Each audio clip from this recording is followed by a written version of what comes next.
On March 4th, 1993, Coach Jim Valvano was giving me the first ever Arthur Ashe Courage and Humanitarian Award at the very first ESPYs. I'm going to do his acceptance speech for that award. He died a week after this speech from cancer. It's kind of familiar for me in that my mom passed away from cancer almost 2 years ago, so it's a very motivational speech. I can't tell you what an honor it is to be even mentioned in the same breath with Arthur Ashe. This is something I certainly will treasure forever. But as it was said on the tape, and I don't have one of those things going with the cue card, so I'm going to speak longer probably than anybody else up here tonight. That's the way it goes. Time is very precious to me. I don't know how much I have left, and I have some things that I'd like to say. Hopefully at the end I will have said something that would be important to other people too. But I can't help it. Now I'm fighting cancer. Everybody knows that. People ask me all the time about how you go through your life and how's your day, and nothing's changed for me. As Dick Vitale said, I'm a very emotional and passionate man. I can't help it. That's being the son of Rocco and Angelina Valvano. It comes with the territory. We hug, we kiss, we love. When people say to me, how do you get through life each day, it's the same thing. To me, there are three things we should all do every day. Number one is laugh. You should laugh every day. Number two is think. You should spend some time in thought. Number three is you should have your emotions move to tears. It could be happiness or joy. But think about it. If you laugh, you think, and you cry, that's a full day. That's a heck of a day. You do that 7 days a week, you're going to have something special. I rode on the plane up today with Mike Krzyzewski, my good friend and wonderful coach. People don't realize he's 10 times a better person than he is a coach. And we know he's a great coach. He's meant a lot to me in these last 5 or 6 months with my battle with cancer. When I look at Mike, I think we competed against each other as players. I coached against him for 15 years, and I always have to think about what's important in life to me. There's three things: where you started, where you're at, and where you're going to be. Those are the three things that I try to do every day. When I think about getting up and giving a speech, I can't help it. I have to remember the first speech I ever gave. I was coaching at Rutgers. That was my first job, and I was the freshman coach. That's when freshmen actually played on freshman teams, and I was so fired up about my first job. I see Lou Holtz is here, Coach Holtz. He doesn't like the very first job he had. The very first time you stood in the locker room to give a pep talk. That's a special place, the locker room, for a coach to give a talk. So my idol as a coach was Vince Lombardi.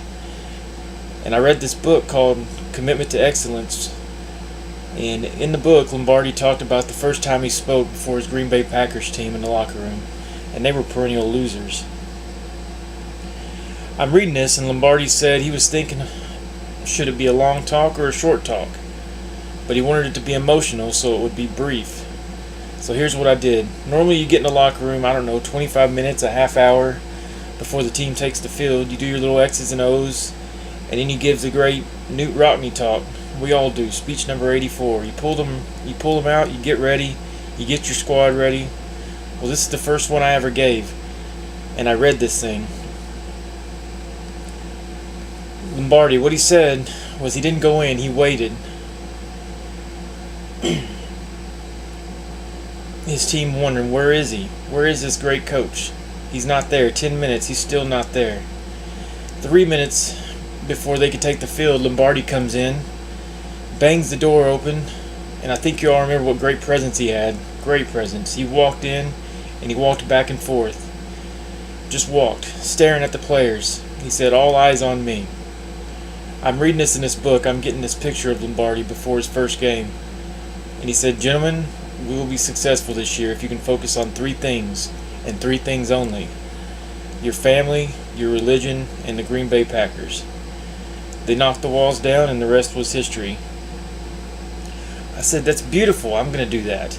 Your family, your religion, and Rutgers basketball. That's it. I had it. Listen, I'm 21 years old. The kids I'm coaching are 19, and I'm going to be the greatest coach in the world, the next Lombardi. I'm practicing outside the locker room, and the managers tell me, you got to go in. Not yet, not yet. Family, religion, Rutgers basketball. All eyes on me. I got it. I got it. Then finally he said 3 minutes. I said, fine. True story. I go to knock the doors open just like Lombardi. Boom! They don't open. I almost broke my arm. Now I was down. The players were looking. Help the coach out. Help him out. Now I did like Lombardi. I walked back and forth. And I was going like that with my arm, trying to get the feeling back in it. Finally I said, gentlemen, all eyes on me. These kids wanted to play. They're 19. Let's go. I said, gentlemen, we'll be successful this year if you can focus on 3 things and 3 things only. Your family, your religion, and the Green Bay Packers. I told them I did that. I remember that. I remember where I came from. It's so important to know where you are. I know where I am right now. How do you go from where you are to where you want to be? I think you have to have an enthusiasm for life. You have to have a dream, a goal. You have to be willing to work for it. I talked about my family. My family is so important. People think I have courage. The courage in my family are my wife, Pam, my 3 daughters here, Nicole, Jamie, Leanne, my mom who's right here too. That screen is flashing up there 30 seconds like I care about that screen right now. I got tumors all over my body. I'm worried about some guy in the back going 30 seconds. I just got one last thing. I urge all of you to enjoy your life, the precious moments you have. Spend each day with some laughter and some thought, to get your emotions going, to be enthusiastic every day. And as Ralph Waldo Emerson said, nothing great can be accomplished without enthusiasm. To keep your dreams alive, in spite of problems, whatever you have. The ability to be able to work hard for your dreams to come true, to become a reality. Now I look at where I am now, and I know what I want to do. What I'd like to be able to do is spend whatever time I have left and to give, and maybe some hope to others. The Arthur Ashe Foundation is a wonderful thing, and AIDS, the amount of money pouring in for AIDS is not enough, but it is significant. But if I told you it's 10 times the amount that goes in for cancer research, I also told you that 500,000 people will die this year of cancer. I also tell you that 1 in every 4 will be afflicted with this disease, and yet somehow we seem to have put it in a little bit of the background. I want to bring it back on the front table. We need your help. I need your help. We need money for research. It may not save my life. It may save my children's lives. It may save someone that you love. And ESPN has been so kind to support me in this endeavor and allow me to announce tonight that with ESPN's support, which means what? Their money and their dollars, and they're helping me. We are starting the Jimmy V Foundation for Cancer Research, and its motto is don't give up, don't ever give up. That's what I'm going to try to do every minute that I have left. I will thank God for the day and the moment I have. If you see me, smile and give me a hug. That's important to me too. But try if you can to support whether it's AIDS or the Cancer Foundation, so that someone else might survive, might prosper, and might actually be cured of this dreaded disease. I can't thank ESPN enough for allowing this to happen. I'm going to work as hard as I can for cancer research, and hopefully, maybe, we'll have some cures and some breakthroughs.